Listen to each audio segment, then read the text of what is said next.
Thank you all. And now it's the time to start the international session. Today is the 1961st day of uninterrupted daily webinar of Ifph.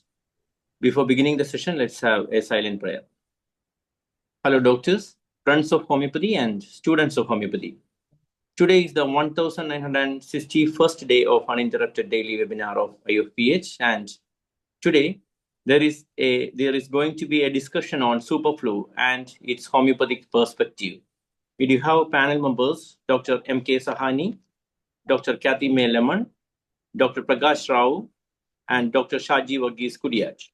Before beginning the session, let me share what media is saying about superflu. Here, and it's wreaking havoc across the nation. It seems like everyone is getting the flu. The Centers for Disease Control report cases spiking. What we're seeing right now is a very rapid escalation in cases. So far, 7.5 million cases of the flu have been reported, resulting in 81,000 hospitalizations and 3,100 deaths. New York State just experienced the highest number of flu cases ever recorded in a single week. It feels like I'm dying. Symptoms include fever, cough, headaches, runny nose, fatigue, muscle aches, and chills. Those stricken with the superflu are taking to social media, warning everyone just how bad it is. I've never been this sick. I've never been this sick. My eyeballs felt like they were actually going to. So that's what media is saying.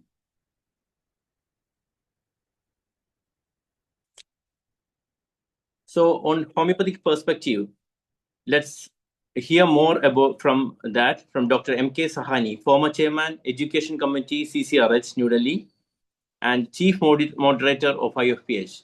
Let me welcome Dr. M.K. Sahani for the discussion. Now I'm okay? Yeah. So I will start by slideshow now. Okay. Now it's visible, sir. Yeah. Now audible. Okay. So it is the superflu spreading, and you have just narrated the intensity and the emergency that is coming up in the near future, or still it has arrived now. So in this basis, I am going to discuss about this Organon-based holistic interpretations of the epidemic dynamics. Now, friends, it is important to know that flu is not a new phenomena. It has started, but gradually with the time, with the situations, it gradually get converted into more and more intense. We had the tiger flu, we had the swine flu, we had the birds flu, and now it is the super flu. So, and I don't think that this journey is going to stop today. It will continue for as long as people are in the don't understand the homeopathic way of thinking about the disease. My content, I will try to share views on the conceptual understanding of superflu, mechanism of spreads beyond the pathogens, clinical presentations and individual expressions, and homeopathic concepts of epidemic. Then about the genus epidemic, that is the scientific core of homeopathic epidemic philosophy, and homeopathic management, thereafter lifestyles and hygiene, etc. and discuss. So superflu, as we have just understood, it is a commonly non-technical term that describes rapidly spreading influenza-like illness, which affects large populations within a short period of time. It does not refer to a single virus or a specific medical diagnosis. Rather, it represents the epidemic illness marked by high infective, intense systemic symptoms and significant social and health impact. So unlike ordinary seasonal flu, superflu outbreaks are characterized by sudden onset, quick transmission, repeated waves, and increased severity, often overwhelming individuals, family, and healthcare systems. Such outbreak tends to emerge during the period of climatic transitions. Now, this is very important. When you can see when the epidemic comes, it is during the climatic, just the change of the transitional. So environmental stress is there, weakened immunity is there, and heightened psychological strength comes with within the community. So, from the biological perspective, superflu spreads mainly through uh, the respiratory droplets and close human contacts facilitated by overcrowding, poor ventilation, travel, and reduced resistance. However, exposure alone does not explain why some individuals remain unaffected while others suffer severe illness or complications. This variability highlights the role of host susceptibility and immune resilience. So, from homeopathic viewpoint, superflu is understood not merely as viral invasion, but a dynamic disturbance of the vital force acting upon the susceptible populations. So, epidemic arises with the collective resistance is lowered and allowing the common morbid influence to manifest through the diverse individual symptoms. Thus, superflu uh, uh, reflects a broader imbalance involving environment, mind, immunity, and vitality rather than a pathogen alone.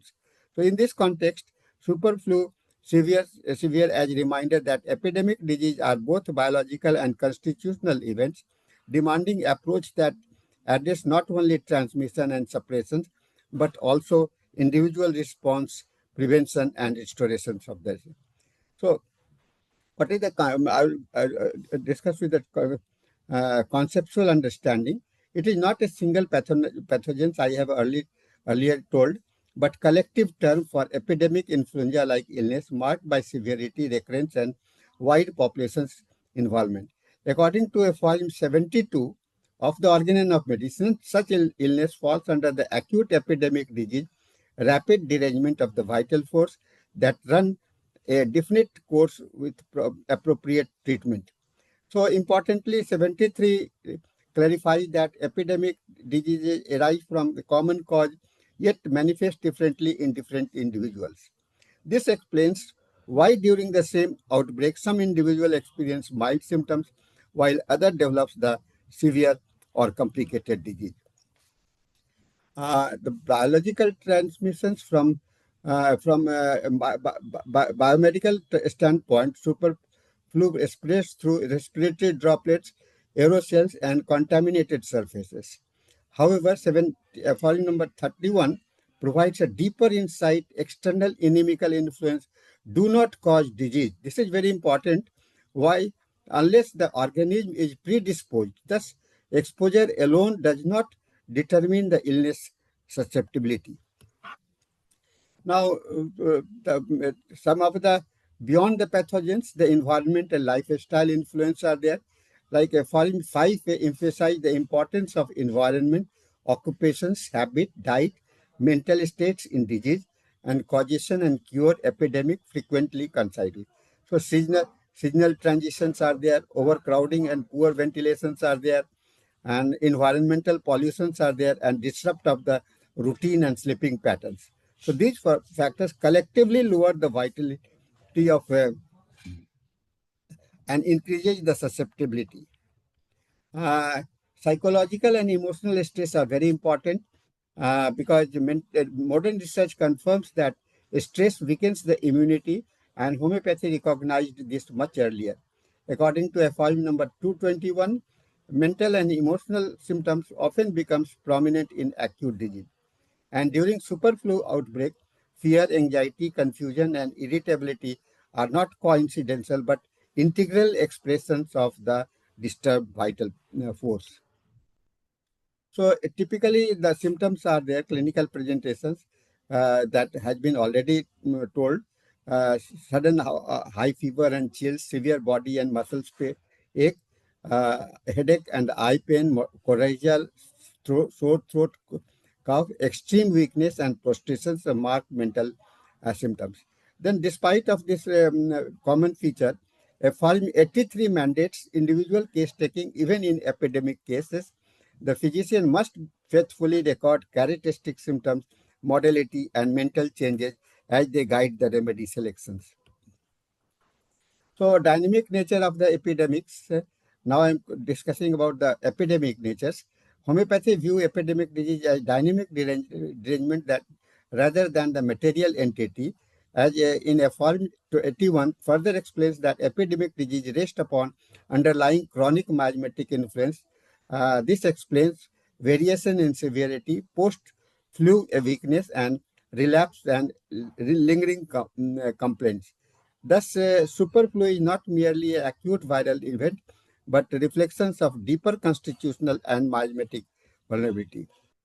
One of the Hahnemann's most important contribution lies in the FI number 100 and 102, which outlines the method of studying epidemic disease. He advises that physicians should observe multiple cases without theoretical prejudice. This is in 100 FI.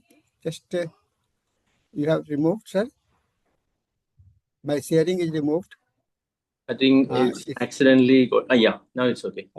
So, in FI number 100, he says, observe multiple cases without theoretical prejudice, derive the collective symptoms totally from severe patient in FRU number 101, and in 102, he says, select a remedy corresponding to the totality. So, this remedy, known as the genus epidemicus, represents the characteristics expressions of the particular epidemic case. Importantly, it may change as the epidemics involve. Not every time that you have the same genus epidemic, same medicines for every episodes of the epidemic. In every episodes and every change, like super flu episodes and the swine flu episodes and the common flu, all the episodes are different. That's why we have to find out, every time we have to find out a genus epidemics for that conditions.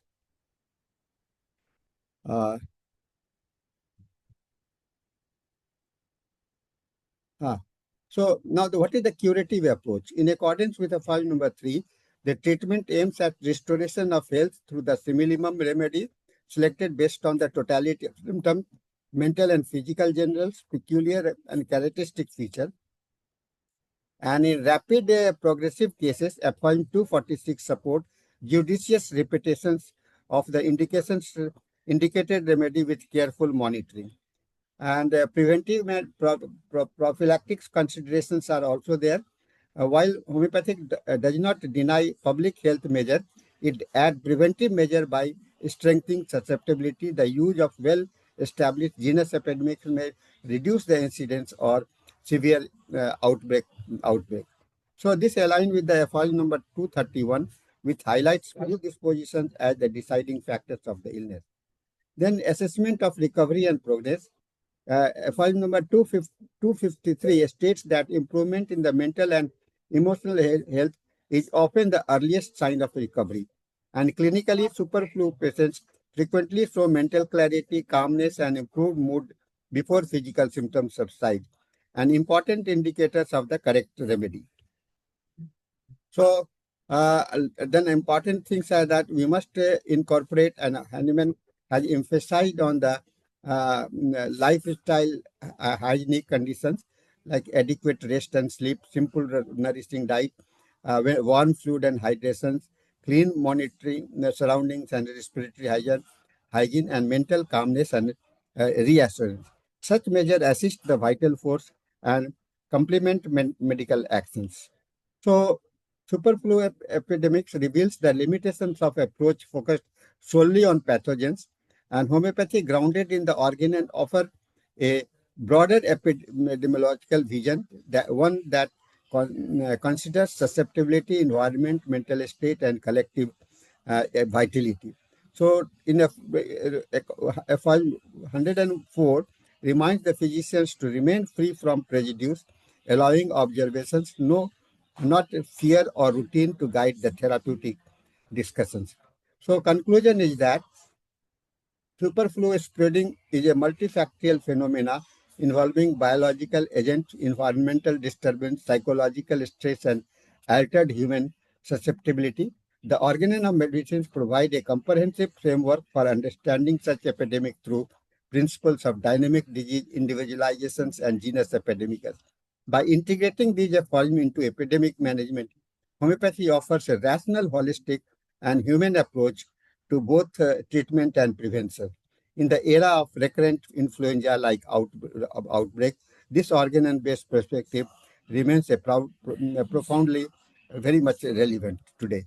So I think I have concluded my talk, and I hope we can get some clue for the discussions. Thank you. Thank you very much.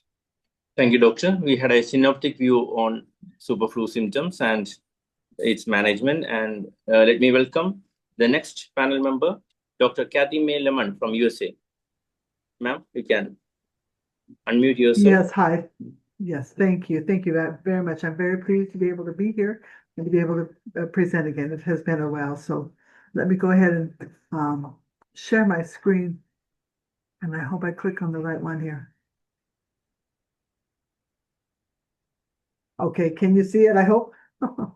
Yeah, it's visible. All right. I want to thank you for inviting me to present about this idea of the superflu. There's a lot to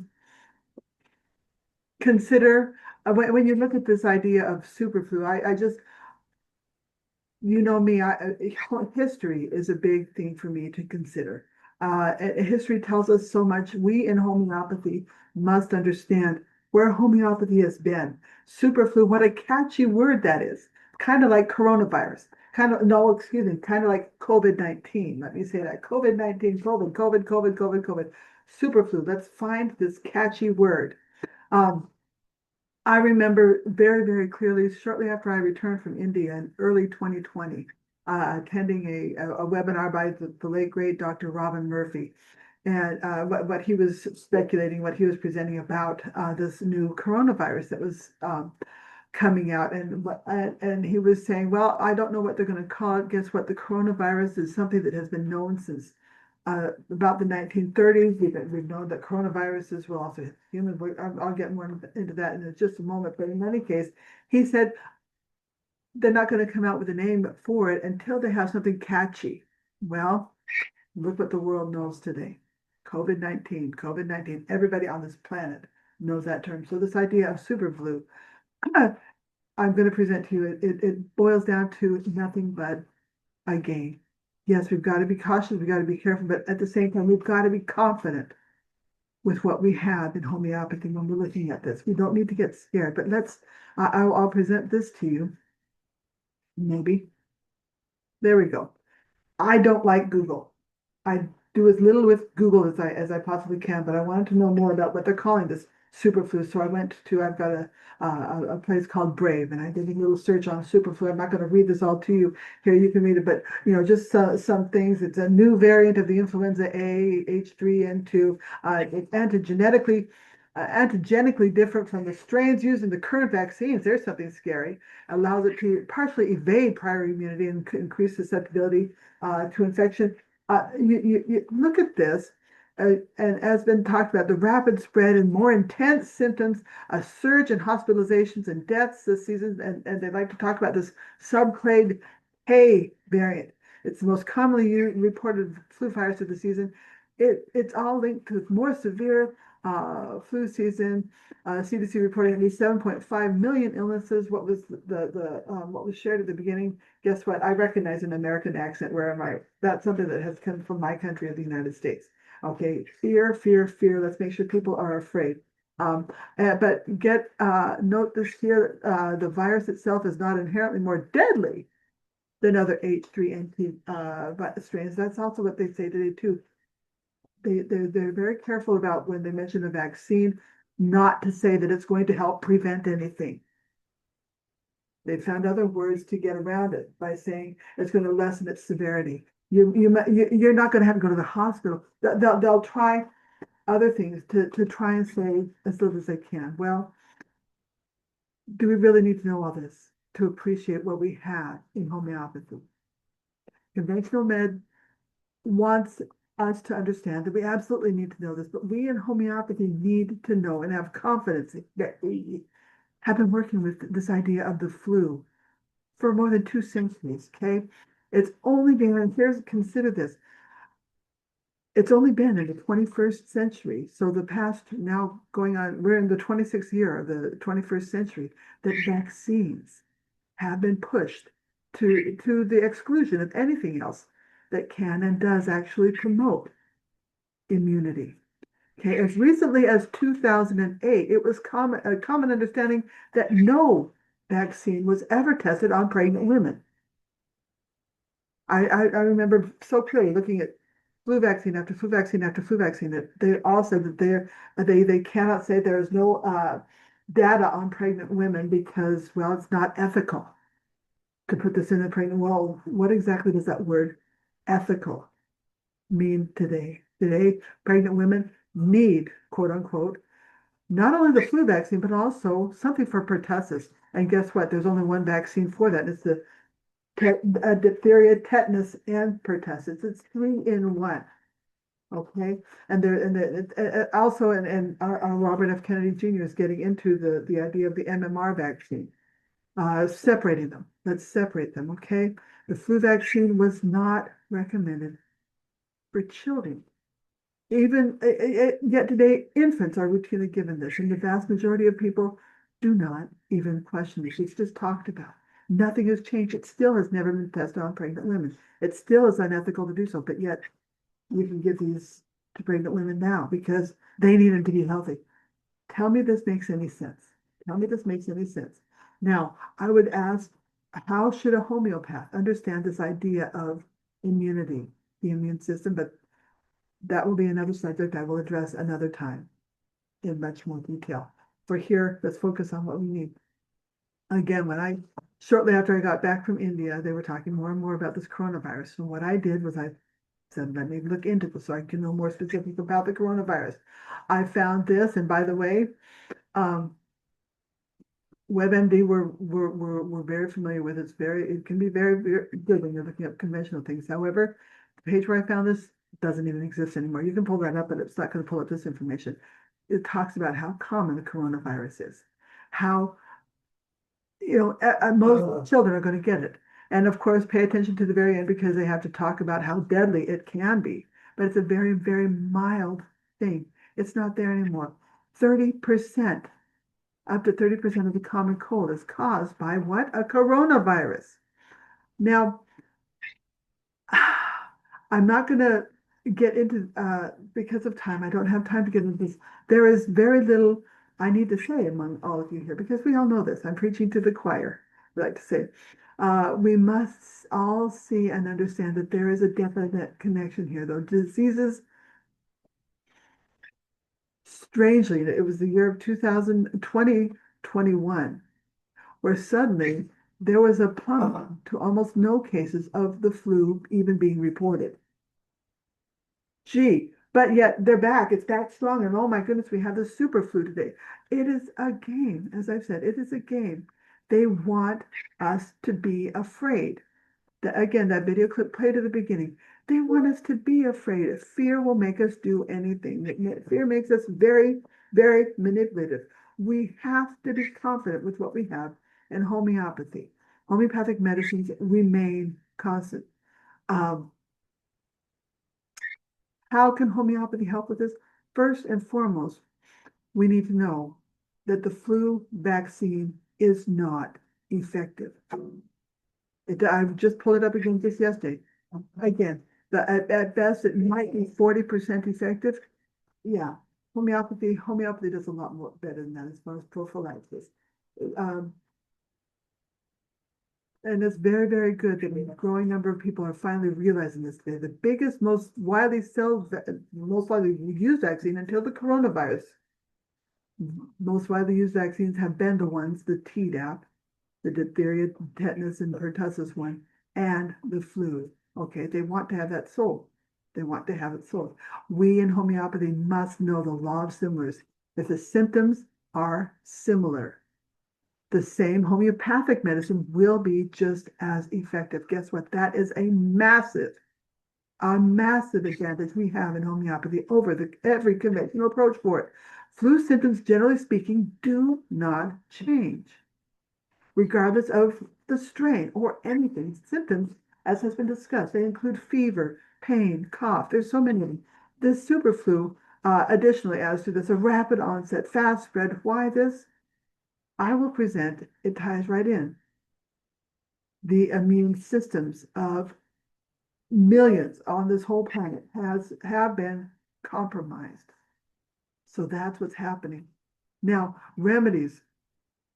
There are so many remedies that have long been known to be effective to treat and prevent influenza-like symptoms. Okay, these include oscillococcinum, influenzainum, arsenicum, many others that have been shared, but I will also share with you this chart here. And I'm sorry it's not as clear, but you're welcome to copy it if you'd like. This has been put together just sharing flu remedies according to symptom and ones to use. This is something that we in homeopathy need to be familiar with when it comes to the flu. We have to know this individual symptom picture. Okay. Now, I don't think that this flu season that we're in the middle of right now is any worse than any other. When you look at the numbers for what they actually are, forget the people, oh, I've never felt this bad. Well, you know what? I've had many sicknesses where I've never felt that bad. When you're sick, you feel like crumbs. You feel like crap. You don't feel good when you're sick. Okay. And don't expect that you're going to. The immune system have been compromised. So we need to know this. This is what we've got to understand in homeopathy. Along with this, I came across this quote just the other day by the great homeopathic prescriber, Adolf Lippe, okay, to administer a remedy to the sick because another sick person having the same or very similar physical signs had been cured by it would be unscientific, illogical, unhomeopathic, and very hazardous. To base our therapeutics upon such physiological observations would be a return to generalization. We would not then take into consideration these striking, singular, extraordinary, and peculiar symptoms, strange, rare, peculiar, there you go, which Hahnemann tells us we should be almost exclusively attentive to. And that's another thing I came across just the other day. Conventional medicine trying to tell us you don't have to pay attention to all these little things. No, you do have to pay attention to all these little things, but don't use this idea of similars. That is fundamental to what we know and have more than 2 centuries of practice with in homeopathy. It works. This idea of annual flu deaths, and this is another thing to bear in mind too, that really doesn't have any bearance because the flu itself does not generally kill. What happens is it gets complicated into pneumonia. Pneumonia can be very deadly, but with that being said, homeopathy has a remarkable track record of treating and curing those diagnosed with flu. Okay, but this is something we've just got to smile about because we have so much in homeopathy. The numbers are not rising. Okay, they just want us to be afraid and feel that they are. So here are some very common, effective non-homeopathic things we can use for flu prevention. Vitamin D3, which comes from the sun. Okay, in wintertime, the sun can be higher, can be not coming as directly on us. So the sunlight is the best source of vitamin C, but in the wintertime when it's not there as much, it's best to supplement this. Okay, flu season generally runs from October through March. Full food vitamin C. The human body does not naturally produce vitamin C. So it's best to find a full food, not just the ascorbic acid, but something made of the full foods. Or a full food, citrus fruit, tomatoes, things like that are wonderful sources of the vitamin C. Animal-based omega-3s, not the flaxseed. Flaxseed omega-3s are good and have their place, but it's the animal-based, like the fish-based omega-3s that are so good for flu season. Oregano, garlic, these are good immune boosters. Get sufficient rest. Lower the stress levels, okay? Washing hands, keep yourselves clean. This has all been addressed too. Okay, and remember this has been said thousands of years ago by Socrates himself. Woe to the doctor who cures the body without caring for the mind. Since that is where it all comes from. Okay, we've got to, it all fits together, physical, emotional, mental, it all fits together. When we are feeling better, as has just been addressed, when we are feeling better, we can smile. Okay, we may not be physically all there yet, but we are going to be. Remember, it comes from the mind. And when you have people scared, you can get them to do anything. Okay, so in short, as homeopaths, we must always understand that homeopathic medicine will work, okay? Basically, understand, it's my opinion, this idea of superflu. I will not be surprised if they're working to have some sort of a variant that they're going to call superflu so that they can have a label for it. Why do they have labels? Well, two reasons, as I've addressed before. One, to bill insurance. Two, to prescribe a medicine. Okay, we need to know that we have so much in homeopathy. We have so much in homeopathy. We need to know the consistent flu, the flu-like symptoms, okay? We need to understand. Oh, I'm sorry. Whoops. I'm jumping ahead of myself. Okay, know the homeopathic approach to treat pneumonia symptoms. Okay, again, homeopathy has a tremendous track record of successfully treating pneumonia. Be prepared for that. Know that the corona vaccine has compromised immune systems worldwide. And we need to be familiar with what homeopathic medicines are available that will help with these symptoms that are becoming quite common. Remember what Lippa said, don't treat the same, what looks like the same symptoms, okay? Treat the individual. Have that be first and foremost. And help encourage your clients with all this, your clients, your patients, to cherish their health, not to be afraid. Yes, you've got to take illness seriously. You've got to do that, but don't be afraid. Be confident in homeopathic medicines and natural approaches, okay, to focus on wellness, not have a fear of illness, have a disposition, do not like illness, but do what you need to do, patients, clients, do what you need to do to keep yourself away from the illness. And if you come down with it, have homeopathy see you safely through this, because we all know that homeopathy will. So here, finally, my last slide. Thank you very much for the opportunity that I've had to share this with you. Thank you, Doctor. Excellent presentation. Thank you. And you're welcome. Next, let's welcome Dr. Shaji Varghese Kudiat, Vice President of Ifph. Doctor, please. You can unmute, yeah. Yes. Yeah, thank you, Dr. Bindiraj, and all those listeners joined from around the world. So we are discussing about the superflu spreading and its homeopathic perspective.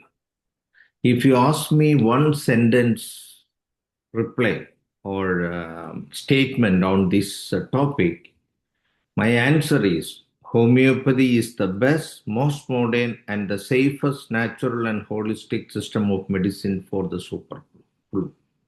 And why I am courageous to make that statement is because homeopathy is one of the best things which are capable of optimizing our own system, our own immune system, to protect our body from anything inimical to our system. So when we take homeopathic preventive or prophylaxis properly chosen, either based on etiological factors or because of the most indicated medicine as genus epidemicus, what it do is, it is optimizing the energy that control our physical functions, whereby preventing the energy of the pathological microorganisms through its DNA or RNA, preventing, influencing, and deteriorating or distracting the purity of our vital force. So even the microorganisms, even though it is said to be a microbe or a small element or small microbe, it has a DNA or RNA, it is represented by the energy that living organism or living minute microbe hold. So that energy is superposing with our vital force or influencing our vital force and creating a derangement when our vital force become weaker, whereby influencing our immunity and allowing that microbe to manifest in our system its deficiencies or pathological state through its energy. So it is not just a physical thing, it is an energy thing also in any infection. So remember that. So homeopathy is the most important available medicine in the world where our medicines are capable of going beyond the physical plane to influence the dynamic components of our existence, and that is the scope of homeopathy that we need to become aware of first, so that we can make our fellow human beings and the leaders of our world aware about it, so that the scope of homeopathy become the number one medicine in the coming era. So it is our duty and responsibility. We don't just look at the way the present narrative by the WHO and the pharma companies are putting forward in a different manner, making it as a microbial or thing. It is still an energy thing. So that makes our approach more significant, reasonable, scientific, and the most modern in the near future. But it is our duty to work for it. So the things I wish to say, so all the speakers, you came to know what is super flu and its a common symptoms, its a severity, and its a complications, and the remedies are in brief. So I will be speaking on scope of homeopathy, which I already initiated, then challenges, what we face in making homeopathic perspective useful internationally, as we as an international organization discuss this matter. And also, we need to understand the most important approach that we need to take in the treatment also, other than preventive. So that will be, so the scope of homeopathy is in optimizing, instead of killing the microorganisms, optimizing our immune system using our energy medicines through either based on uncommon etiological factors or through symptom similarity, totality of symptoms of the expression of the disease.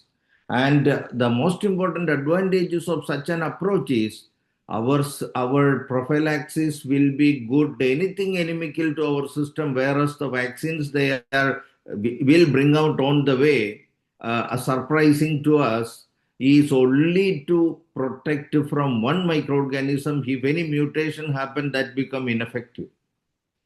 But our protection will be anything against our system in that location, in that locality for that period of time.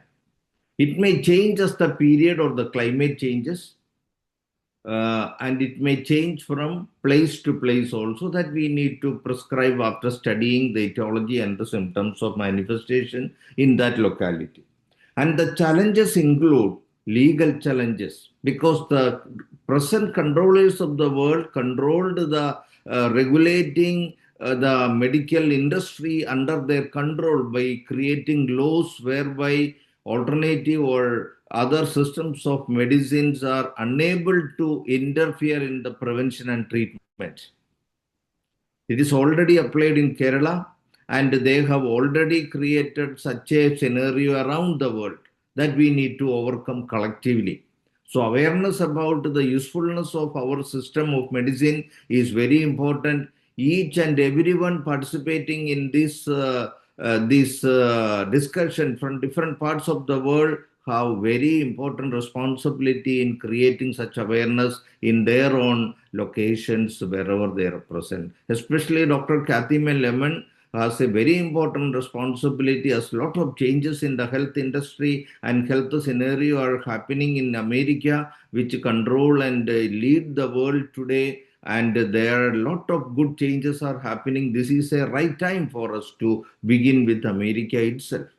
So I appreciate Dr. Kathy May involved much in helping creating a momentum by unifying all supporters of homeopathy in that area, and all support of IAPH will be there in making that happen. So it is a good time. We need to begin and make a lot of things happen. So So our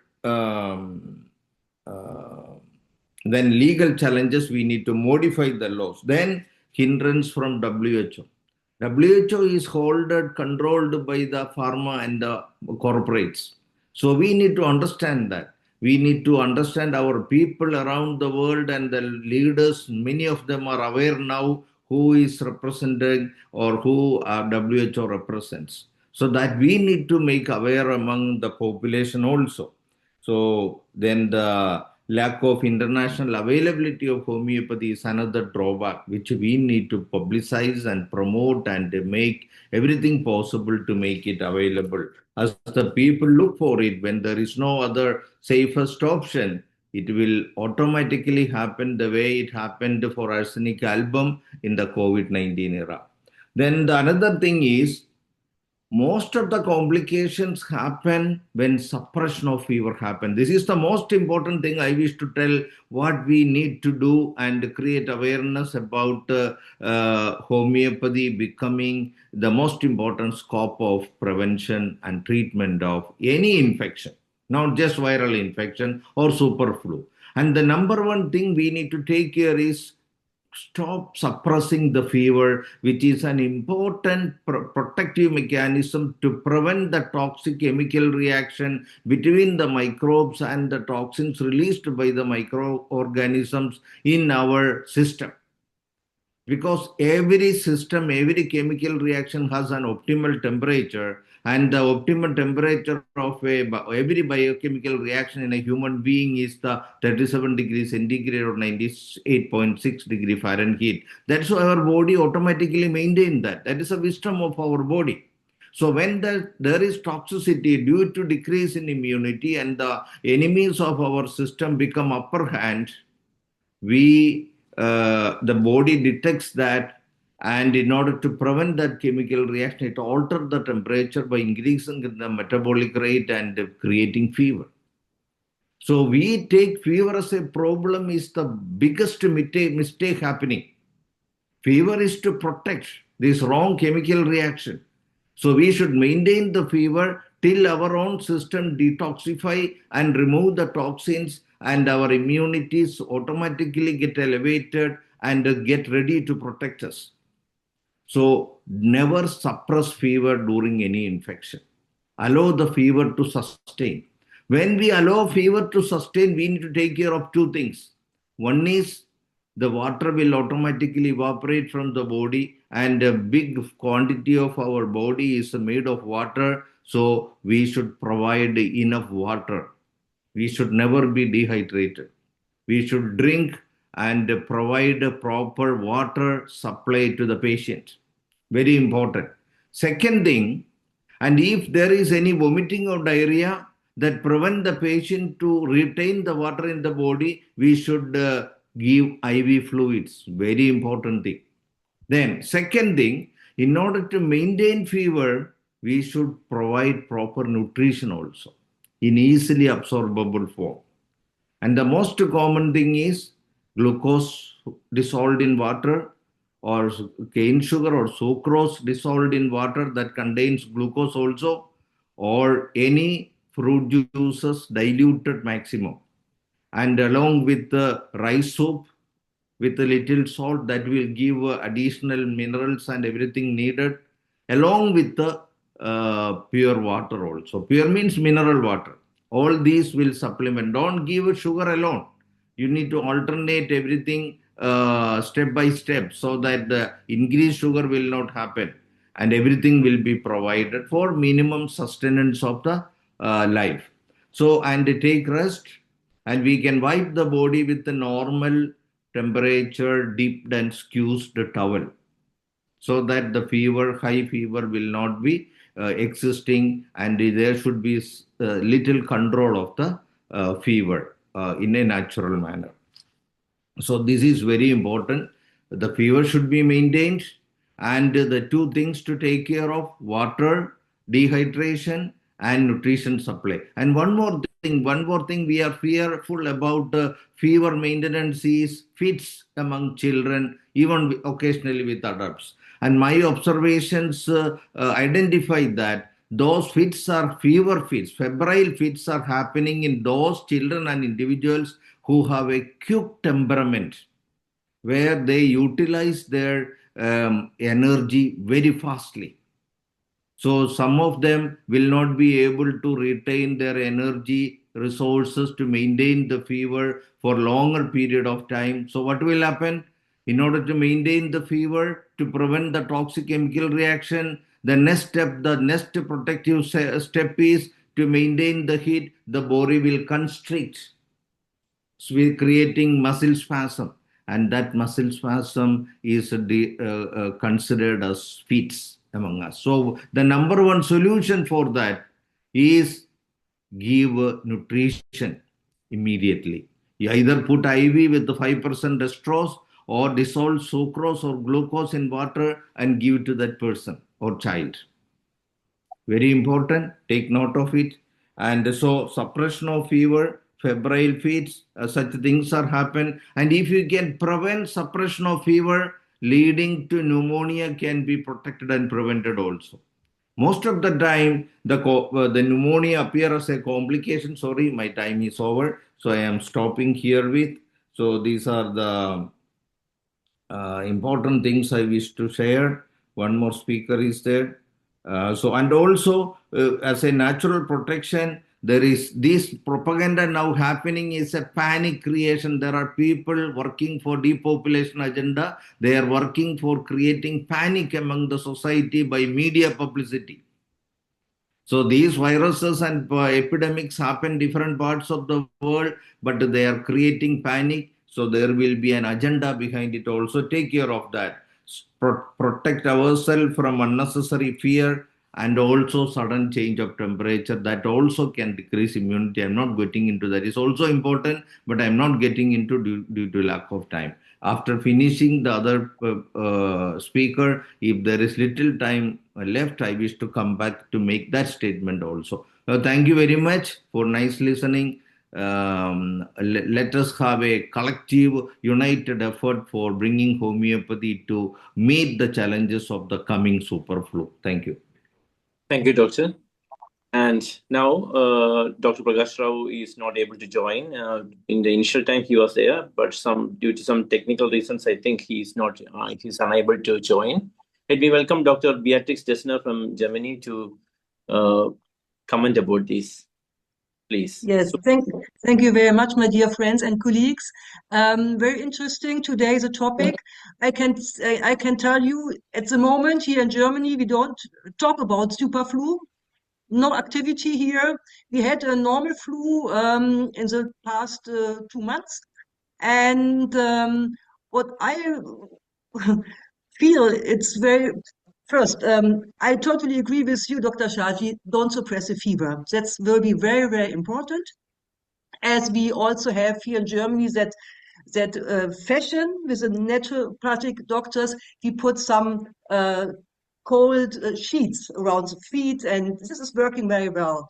But we also have to be aware, if it's more effective, more quickly, and more strong, we have to adapt our potencies. That's what I would share with you. We have perhaps to give more higher potencies and in quicker repetition. That could be helpful, and we have to try to treat right in the beginning of the symptoms, just to treat in the beginning. And so I think we could be confident, and also I agree very much, Dr. Shaji, it could be a chance for us as homeopathic colleagues worldwide to show our possibilities in treating flus. Thank you very much. Thank you, Doctor. Now let me welcome Dr. Okay, my own personal views. Number one, I did a couple of webinars in the last 3 years about the ineffectiveness of COVID vaccine. I didn't take even a single shot. I'm in USA. In the last 30 years, I didn't take even once a flu shot. Am I against all type of vaccines? No. So I don't want to get into an argument. I'm not against all vaccines, but these two vaccines, they are not going to protect. They are not going to prevent. Because this virus, they keep on mutating. That is the very same reason they have not come out with a vaccine against HIV, AIDS. That one is more than 45 years. No vaccine for AIDS. Why? Again, rapidly mutating. And if you make a vaccine, you won't get that much of a market. The whole world, how many people they contract HIV? Whereas a flu, yes, very good market. So money. So the bottom line is money. When there is money, then to make money, all sorts of ads. The pharma industry, they have trillions of dollars at their disposal. And somebody said that is true. The WHO also gets funding. Partially, they get funding from the pharma industry. The moment some organization gets the funding from a pharma industry, you cannot expect them to be 100% impartial. Doctors, again, they are all human beings. They are not saints. Most of the doctors are also money. It doesn't matter whether it is allopathy, homeopathy, Ayurveda. They're all human beings. So that is what is happening. And right now, the data, the latest, whatever they showed, 15 million, not 8 million. Yesterday, day for report is 15 million people contracted flu and 7,400 deaths, mostly children and senior citizens. So that is what I wanted to say. And I usually tell people just to take a rest and wait for a couple of days. The adequate hydration. Even if you are not feeling thirsty, people may not be feeling thirsty. Drink more fluids, and especially if possible, just in America, many people, they drink from the refrigerator, cold. No, that is not good. Room temperature or lukewarm. And enough nutrition, some biscuits or bread or rice soup. That is what I recommend. So that's all what I wanted to share. I'm not against all vaccines. I make myself clear. Thank you. Thank you, Doctor. Thank you. And next is Dr. Marian Salcedo from... I think Dr. Krupp has raised hand also. Sorry? Dr. Krupp. Dr. Kurup, Sridhar Kurup. Yeah, he has raised hand. First of all, welcome Dr. Marian itself, sir. Soon we will... Thanks so much, Dr. Dingraji, and thanks to all the conferences today. Thanks to bring to our awareness all that kind of things, like what is the COVID virus, right? How to fight with that.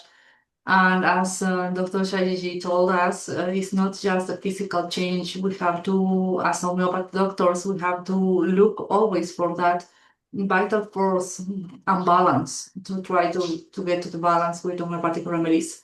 According to the last participant, I totally agree that we don't need to take vaccines. We don't have to advise to take vaccines to our patients. And of course, always we have the best medicine in our hands, that is homeopathic remedies. So thank you to Ifph and all the organizer team, because always you are bringing the last information to be aware and to take care for our patients and ourselves. Thanks so much. Thank you, Doctor. Let me welcome Dr. T.N. Sridhar Kurup. Sir, please. Yes, we conducted in Central Research Institute under CCRH in the year 2010. There was a study about more than 2,500 people during the period of influenza and influenza-like diseases. Then within that, we went to 60 persons case fully, took very details, and then we got arsenic card. We gave it as an arsenic card to 30, but it was 95% it was effective. We don't know what is the reason. 5% people, they got flu. So it is homeopathy. We can have preventive also. Few more, because it is a study that we sent it to head office and CCR it is still there in some of their journals. Then another thing is Amina Sadaiva 20 to 30 talks it can prevent. Another is already somebody told that influenza 200, that also can prevent. And like that of euprasia, Dulcamara, talks, such Jersemium, etc. can also give. I am not going to very detailed because it is already 9:30. Thank you very much for giving me this opportunity. Thank you, Doctor. So it's time to conclude, and let me welcome Dr. Dhanesh Jayasimhan. Sir, please. Thank you, Dr. Binduraj, and those who are attending the session. And it was really a very good discussion on bird spreading and why this is happening and how homeopathy can manage it. Everybody has pointed out a different point of view here, but everything establishes that we need homeopathic mode of treatment everywhere. The reason why so much of spreading is happening in USA, it is because they don't have any other source of treatment. They always relies upon this particular so-called modern medicine. But actually, it is very, very old system. That's what we must say. The pure system and the best system among the world is homeopathic system. And it is the high time for USA and other people, other part of the world, that a person like our Modi or somebody on the caliber of that who can do such wonders, because we have eye system here. And because of this eye system, we were able to protect the life of human beings in a better way. If we look at the COVID case and the other cases, we can see that people in most of the part of India, except Kerala, have took less vaccines, and the number of death and number of infections were very less comparatively that what happened in Kerala, because we have very high educational quality among the people, and because of that, people were having more fearful, and they are taking a lot of vaccine as predicted by the government, and they without thinking about what act, whether it is a vaccine or not. The same thing is happening in USA. The people are taking the so-called flu vaccine every time. Actually, that really reduces the natural resistance of the person, and because of that, they are getting a very high infection. And even as everybody know that there is no treatment for viral diseases in allopathic system, but still the people are using that system from the very beginning, and that is the reason why it destroy the so-called resistance of the persons are being destructed, and as a result, the person get the person's immune system is totally damaged, and that is the reason why the so-called 7,000 more than 7,000 death in a single simple fever. That is so-called flu. But in our part, the death rate in flu is very, very less, because people used to run to ice system people as a better treatment. Or people choose ice system as better treatment. Anyway, I am thankful to first our Dr. Sahani sir. Sir has talked in a beautiful way about the possibilities and how what are the things Dr. Hanman explained and how we can manage those cases. And the second part, Dr. Mariam, Dr. Kathy Lehman has beautifully narrated the situation in USA and why what are the relevant and importance of this vaccination, how the vaccination damages the health of the person and everything. And thereafter, Dr. Shaji could have given a beautiful description of chances of homeopathy and how homeopathy works, and how we need to treat fever in a simple way, just like anything. And we know that everybody, all this person has, if we give 1 hour's time, they can present more about this thing. Of course, we can arrange such sessions. And thereafter, thank you, Dr. Beatrice, for coming over here and sharing your thoughts. And Dr. Marian Salcedo, Dr. Sridhar Kursar also came up with the research work done by CCRH. Of course, we all know that the CCRH has done a wonderful research in COVID, and we have proven that arsenic album the best choose a remedy, best prophylactics for that particular disorder, the so-called disorder, and we have excellent result with us. Unfortunately, the world were not aware about these things, and that's the reason why such things happen. Anyway, once again, thanking you all the participants who attend the session in this evening from different parts of the world, and an excellent moderation from Dr. Binduraj. As you all know, he has come up with what is the spread flu and what is the news according what the people are discussing in and around the world with the video. Congratulations and to all the participants as well as the participants also. Thank you, doctors and homeopathic lovers, particularly our Abdul Salam sir and all people from other part. It was our secretary, Mr. Kiran Chand, who was instrumental in asking for such a session, and we were very happy to have such proposal coming from homeopathy lovers to present this forum. Thank you all. Thank you. Over to Dr. Binduraj. Thank you, Doctor. We need to conclude with more relevant topics and more. We will meet again tomorrow. Over to Malayalam. Dr. Mariamma John, please. നന്ദി ബിന്ദുരാജ് ഡോക്ടറെ. എല്ലാവർക്കും നമസ്കാരം.